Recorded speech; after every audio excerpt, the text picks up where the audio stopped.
नमस्कार, जय हिंद प्यारे साथियों। स्वागत है आप सभी का आपके अपने यूट्यूब चैनल अमन स्टडी पॉइंट में। साथियों, हाजिर हैं एक और सीटेट वीडियो के साथ, जिसमें हिंदी के महत्वपूर्ण प्रश्नों को देखेंगे जो आपके प्रीवियस ईयर क्वेश्चन पेपर में पूछे गए हैं। और ये प्रश्न 18 सितंबर 2016 के पीआरटी लेवल के पेपर में पूछे हुए हैं। तो चलिए शुरू करते हैं वीडियो को, देखते हैं आज के प्रश्नों को।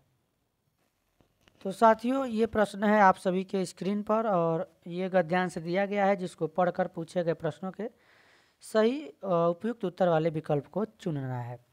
तो एक बार आप लोग इसका स्क्रीनशॉट ले लेंगे और इसको अच्छे से पढ़ लेंगे। अब पूरा इसको गद्यांश को पढ़ने पर जो है थोड़ा सा वीडियो बड़ा हो जाएगा, यानी समय अधिक लगेगा। तो मैं जहाँ पे ज़रूरत पड़ेगी आपको या गद्यांश में आंसर ढूंढ कर दिखा दूंगा। तो मैं पहले प्रश्न देखूंगा, उसके बाद आपको आंसर बताऊंगा।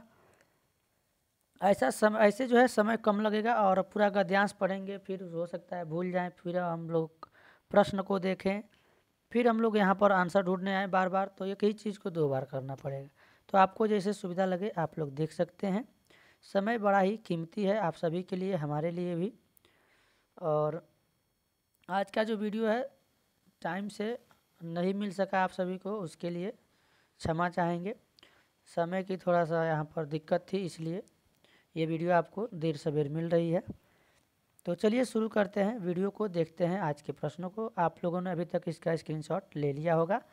हम लोग चलेंगे सीधे प्रश्न की ओर। तो प्रश्न आपका यह है साथियों, उन उद्योगों को लघु उद्योग कहा जाता है जो कम साधनों से शुरू किए जा सकते हैं, जिन्हें निर्धन व्यक्ति आयोजित करते हैं, या फिर जिन्हें अल्प लाभ मिलता है, या जो अल्प अवधि तक चलते हैं। तो यहाँ पर आपको आंसर लगाने के लिए सबसे पहले गद्यांश देखेंगे तो यहीं पे लिखा गया है कि लघु उद्योग उन उद्योगों को कहा जाता है जिनके समारंभ एवं आयोजन के लिए भारी भरकम साधना की आवश्यकता नहीं होती है, यानी से कम पूंजी की आवश्यकता होती है, अल्प साधनों की आवश्यकता होती है। तो इसके हिसाब से हमारा सही जवाब किसके साथ जाएगा? ऑप्शन ए के साथ, जो कम साधनों से शुरू किए जा सकते हैं। तो ए के साथ आंसर लगा देंगे। चलेंगे अगले प्रश्न की ओर।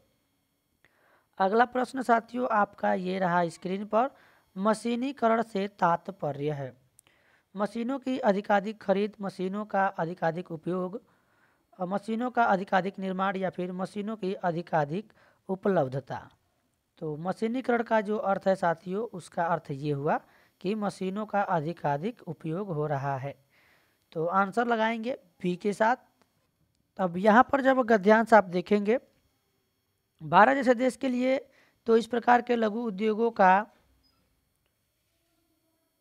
महत्व और भी बढ़ जाता है, क्योंकि यहाँ युवाओं की एक बहुत बड़ी संख्या बेरोजगार है। इसी कारण महात्मा गांधी ने मशीनीकरण का विरोध किया था। ये मशीनीकरण जो शब्द दिया गया है, यानी इसका अधिक प्रयोग किया जा रहा है।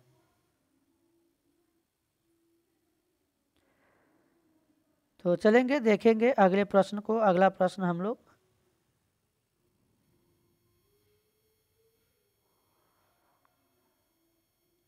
यहाँ पर है, लघु उद्योगों को प्रश्रय देने का संदर्भ में गांधी जी का की क्या धारणा थी? समय का सदुपयोग किया जा सके, किसानों को बुआई कटाई से फुर्सत मिल सके, मशीनीकरण का विरोध किया जा सके, या फिर लोगों को आर्थिक रूप से आत्मनिर्भर बनाया जा सके। तो गांधी जी का इनका धारणा जो था, इनकी जो धारणा थी वह थी लोगों को आर्थिक रूप से क्या बनाया जाए? आत्मनिर्भर। ऑप्शन डी इसका जो है सही जवाब हो जाएगा।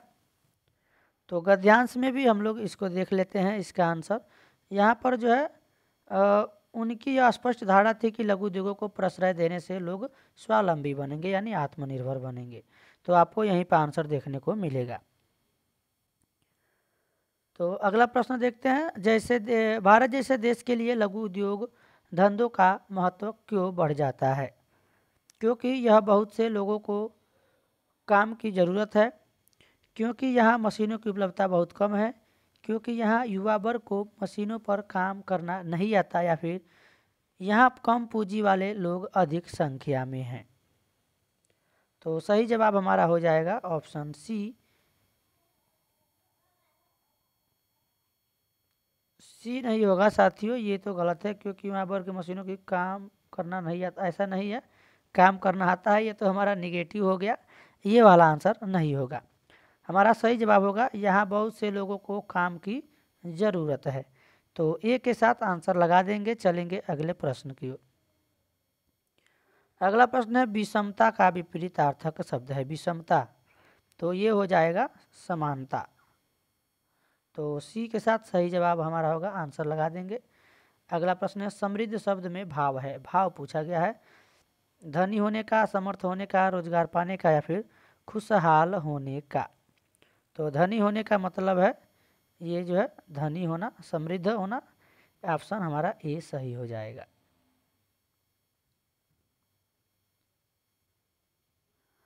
अल्पता शब्द है, अल्पता शब्द पूछा गया है क्या है, तो ये जो है एक प्रकार का अल्पता, तत्सम, तद्भव, देशज या फिर विदेशी। तो ये हो जाएगा तत्सम। ऑप्शन हमारा बी सही जवाब होगा। अगला प्रश्न यह है कौन सा शब्द युग्म शेष से भिन्न है। दिन रात, भारी भरकम, पशु पक्षी, पशु पक्षी देख रहे हैं, माता पिता, यानी एक दूसरे के क्या हैं विपरीत हैं। और ये किस समास में आते हैं, द्वंद्व समास में, ये भी आपको याद रखना है, द्वंद्व समास, द्वंद्व समास। अब यहाँ पर हमारा आंसर हो जाएगा ऑप्शन बी, भारी भरकम, ये क्या है इन सब से भिन्न है। अगला प्रश्न है गद्यांश के अनुसार प्रश्रय शब्द का भाव है, प्रश्रय शब्द का भाव बताना है, तो हो जाएगा संरक्षण देना, संरक्षण देना यानी ऑप्शन ए। चलेंगे अगले प्रश्न की ओर। अगला प्रश्न आपका ये है कि सबसे उपयुक्त उत्तर वाले विकल्प को चुनना है। पूरी पाठ्यचर्चा में रिक्त स्थान में भाषा की भूमिका को अनदेखा नहीं किया जा सकता है, तो किसमें, मूल्य निर्धारण में। ऑप्शन बी इसका सही जवाब हो जाएगा, बी, बी के साथ आंसर लगाएंगे। अगला प्रश्न आपका यह साथियों की प्राथमिक कक्षाओं में भाषा शिक्षक होने के नाते आपकी सर्वाधिक महत्वपूर्ण भूमिका है। तो महत्वपूर्ण भूमिका क्या होनी चाहिए, बच्चों की भाषाई क्षमता के विकास के लिए तरह तरह के अवसर जुटाना। तो ऑप्शन हो जाएगा बच्चों के लिए वाद विवाद दिया गया है, ऑप्शन बी सबसे सटीक सही जवाब होगा। अगला प्रश्न आपका यह है दूसरी कक्षा में पढ़ने वाला रोहित हिंदी की कक्षा में अपनी मातृभाषा में बात करता है, तो आप क्या करेंगे, अनदेखा नहीं करेंगे, निगेटिव वाला ऑप्शन पहले क्रॉस करेंगे, उसकी भाषा को समझने की कोशिश करेंगे, बाकी बच्चों से उसे डांटेंगे, डांटना भी नहीं है, बी वाले के साथ हम लोग आंसर लगा देंगे। ऑप्शन बी हमारा सही जवाब होगा। अगला प्रश्न है पढ़ना सीखने के लिए कौन सा उपकौशल अनिवार्य नहीं है, तो नहीं ये पूछा गया है, तो इसलिए हम लोग निगेटिव वाला ऑप्शन आंसर लगाएंगे। भाषा की संरचना की समझ सही है, भावनात्मक संबंध, वर्णमाला याद करने की बात की गई है, अनुमान लगाने का कौशल, तो सी के साथ आंसर लगाएंगे, क्योंकि प्रश्न में हमारे नहीं है पूछा गया है, तो इस चीज़ को विशेष ध्यान देना है। द्विभाषिक बच्चे रिक्त स्थान, विकास, सामाजिक सहिष्णुता और चिंतन में अपेक्षाकृत बेहतर होते हैं। तो ये पूछा गया है यहाँ पर क्या भरा जाएगा, सही जवाब हमारा हो जाएगा संज्ञानात्मक विस्तृत विकास, तो सी के साथ आंसर लगाएंगे। चलेंगे अगले प्रश्न की ओर। अगला प्रश्न आपका ये रहा, निम्नलिखित में से किसके अभाव में हम पढ़ नहीं सकते। तो किसके अभाव में नहीं पढ़ सकते हैं, संयुक्त अक्षरों की पहचान, लिपि से परिचय, 12 खड़ी से परिचय या फिर वर्णमाला की क्रमबद्धता का ज्ञान। तो ऑप्शन डी यहाँ पर हमारा सही जवाब होगा। चलेंगे अगले प्रश्न की ओर। अगला प्रश्न आपका यह है साथियों भाषा और विचार के संबंधों की चर्चा में अग्रणी है। तो भाषा यहाँ पर दिया गया है और ऑप्शन में आपको देखने को मिल रहा है वाइगोस्की, पियाजे, स्किनर और चमस्की। तो आंसर हम लोग लगाएंगे साथियों ऑप्शन नंबर ए, वाइगोस्की, ए के साथ आंसर लगाएंगे। चलेंगे अगले प्रश्न की ओर।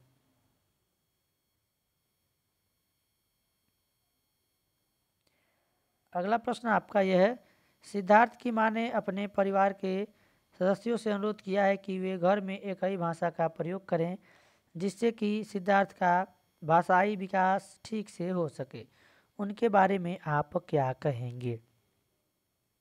भाषा व भाषा अर्जन के सिद्धांतों की गहरी समझ रखती है वह सिद्धार्थ को समृद्ध भाषिक परिवेश से वंचित कर रही हैं। वह सिद्धार्थ के भाषिक परिवेश में किसी प्रकार का अवरोध नहीं चाहती। वह सिद्धार्थ के भाषाई विकास के लिए विशेष प्रयत्न कर रही है, यानी ऑप्शन सी होगा। वह नहीं चाहती है कि सिद्धार्थ के भाषिक परिवेश में किसी प्रकार का अवरोध यानी रुकावट उत्पन्न हो। तो आंसर लगाएंगे सी के साथ। चलेंगे अगले प्रश्न की ओर। अगला प्रश्न आपका ये है साथियों, प्राथमिक स्तर पर भाषा शिक्षण के संदर्भ में सर्वाधिक महत्वपूर्ण है कि बच्चे शब्दों को जोड़ जोड़ कर वाक्य पढ़ सकें, लिखित छिपी सामग्री का अर्थ समझ सकें, लिखित छपी सामग्री का को बोल कर पढ़ सके या फिर अक्षरों को जोड़ जोड़ कर पढ़ सके। तो सही जवाब हो जाएगा उसका अर्थ समझ सके, ऑप्शन बी। चलेंगे अगले प्रश्न की ओर। अगला प्रश्न है, प्राथमिक स्तर पर लेखन क्षमता के संदर्भ में सर्वाधिक महत्वपूर्ण है। लेखन के बारे में पूछा गया है। सही जवाब हो जाएगा मौलिक विचार, ऑप्शन सी के साथ आंसर लगाएंगे।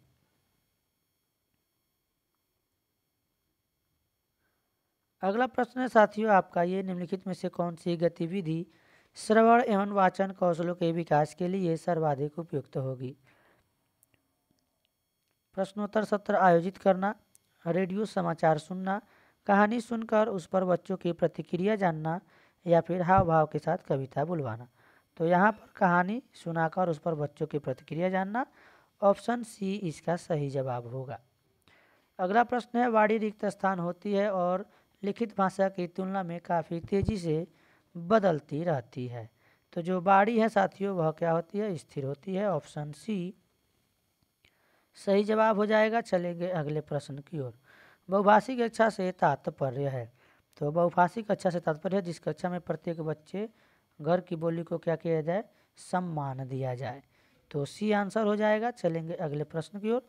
संज्ञान के स्तर पर विकसित रिक्त स्थान अन्य भाषाओं में आसानी से अनुदित होती रहती है। तो क्या होती रहती है? भाषा क्षमता। संज्ञान स्तर पर विकसित भाषा क्षमता जो है अन्य भाषाओं में आसानी से अनुदित होती रहती है, ऑप्शन ए इस प्रश्न का सही जवाब है। अगला प्रश्न देखेंगे, भाषा शिक्षण को रिक्त स्थान संदर्भ में रखकर देखने की आवश्यकता है, यानी किस में रखकर? बहुभाषी संदर्भ में, ऑप्शन ए सही जवाब होगा। चलेंगे अगले प्रश्न की ओर। अब यहाँ पर जो पद्यांश दिया गया है उसको पढ़कर उपयुक्त उत्तर वाले विकल्पों को चुनना है। तो एक बार इसको पढ़ ही लेते हैं हम लोग। हवा चले अनुकूल तो नावे नौसिखिए भी खेलेते हैं, सहज डगर पर लंगड़े भी चल बैसाखी से लेते हैं, मिट जाते जो दीप स्वयं रोशन कर लाख चिरागों को, नमन उन्हें है जो लौटा लाते हैं गई बहारों को, फैला करके हाथ किसी के सम्मुख झुकना आशा है, बहती नदिया से पानी पी प्यास बुझाना आशा है, नित्य खोद कर नए कुएं जो सबकी प्यास बुझाते हैं, वही लोग हैं जो सदियों तक जग में पूजे जाते हैं। तो इतना ही है पद्यांश, इसमें से आंसर देना है। कभी उन्हें नमन कर रहा है, यानी किन्हें नमन कर रहा है? तो कभी उन्हें नमन कर रहा है जो दूसरों को प्रेरणा देकर मरते हैं। तो ऑप्शन बी इसका सही जवाब होगा। आप लोग एक बार इस पद्यांश का स्क्रीनशॉट ले लेंगे अगर नहीं लिया है तो, क्योंकि इसको पढ़ने के बाद ही आप इसका आंसर लगा पाएंगे। तो प्रैक्टिस ज़रूरी है। परीक्षा आपका जितना नज़दीक आए उतना ज़्यादा आप लोग क्या करिए, जितनी तैयारी है उसके हिसाब से प्रैक्टिस कीजिए। और जो सब्जेक्ट आपको समझ में नहीं आता है वो आप लोग कमेंट बॉक्स में बता दीजिएगा। जैसा कि एक कमेंट आया था सीडीपी को लेकर, तो उसके लिए आपको पीडीएफ उपलब्ध करा दिया जाएगा और उसमें कुछ ट्रिक भी बता दिए जाएंगे। जैसे कि हर प्रश्न में हम बताते हैं कि प्रश्न आपका पेडागोजी में सकारात्मक है यानी पॉजिटिव है कि नेगेटिव है, उसके हिसाब से आप आंसर सर्च कीजिए यानी खोजिए। अगर नेगेटिव है तो नेगेटिव ऑप्शन में देखिए कौन कौन पॉजिटिव है, उसको आंसर मत लगाइए। प्रश्न अगर आपका नेगेटिव है तो पॉजिटिव वाला ऑप्शन आंसर मत लगाइए, उसको देख लीजिए और जो नेगेटिव आता है उसको आंसर लगा दीजिए। और यदि आपका प्रश्न पॉजिटिव सकारात्मक है तो ऑप्शन में देखिए कौन कौन से ऑप्शन आपके नेगेटिव दिख रहे हैं, उसको छोड़ के जो पॉजिटिव है उसमें से आंसर लगाएंगे। तो इस चीज़ का ध्यान आपको रखना है। कविता में बैसाखी का भावार्थ है, तो बैसाखी का भावार्थ है साथियों और सहारा। बैसाखी क्या करता है, सहारा देता है, तो ऑप्शन सी यहाँ पर सही जवाब हो जाएगा। पानी पी प्यास बुझाना आशा है में, आशा है मतलब आसान है, इसका मतलब यही है, आसान है। तो पानी पी प्यास बुझाना अलंकार पूछा गया है, तो इसमें अनुप्रास अलंकार हो जाएगा, पानी पी प्यास। तो देखिएगा अनुप्रास अलंकार वहाँ होता है जहाँ पर क्या होता है, वर्णों की आवृत्ति होती है। क्या होती है, वर्णों की जहाँ पर बार बार आवृत्ति होती है वहाँ पर अनुप्रास अलंकार होता है।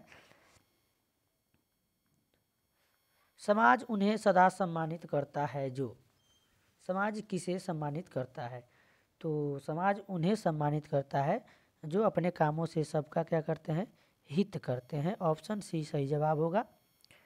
अगला प्रश्न है कि कवि के अनुसार उनका जीवन आसान नहीं है जो स्वयं अपने ही लिए साधन जुटाते हैं, जो लोगों के सामने हाथ फैलाते हैं, बैसाखी के सहारे चलते हैं, या फिर जो परिश्रम से बीती बहारों को लौटा लाते हैं।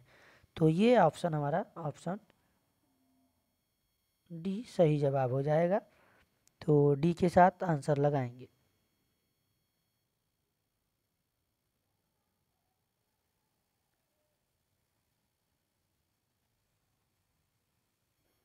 तो साथियों आखिरी प्रश्न है इस वीडियो का आप सभी के स्क्रीन पर। नया सीखने वाला, नौसिखिया का अर्थ पूछा गया है, नौ विषय जानने वाला, नए विषय पढ़ने वाला, या फिर नया सिखाने वाला। तो गांव में आप लोग सुने होंगे कि नौसिखुआ का मतलब ऐसे बोलते हैं लोग, तो यानी कि नया नया सीखने वाला। ऑप्शन ए इसका सही जवाब हो जाएगा। तो साथियों आज की वीडियो में बस इतना ही। वीडियो को प्रयास करते करते भी हमारा वीडियो जो है लगभग 17 मिनट का हो गया है। तो प्रयास रहता है कि कम समय में हम लोग 30 प्रश्नों को देख लें, और जल्दी जल्दी में ये क्या होता है कि समझ में भी नहीं आता है। तो थोड़ा सा आप लोग चाहें तो वीडियो का स्पीड बढ़ा के वीडियो देख लीजिएगा, ज़रूरी है।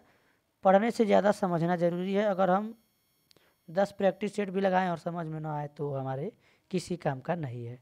तो कोशिश रहे कि थोड़ा सा समय ज़्यादा लगे, वो चीज़ हमको समझ में आना चाहिए, यानी हमारे पेपर में काम आना चाहिए। तो मिलेंगे नेक्स्ट वीडियो में। अगर वीडियो पसंद आया हो तो एक बार वीडियो को लाइक और शेयर कर देंगे, और चैनल पर पहली बार हैं तो चैनल को सब्सक्राइब करके बेल नोटिफिकेशन आइकन को प्रेस कर लेंगे ताकि सभी नोटिफिकेशन आप सभी तक पहुंच सके। धन्यवाद। जय हिंद।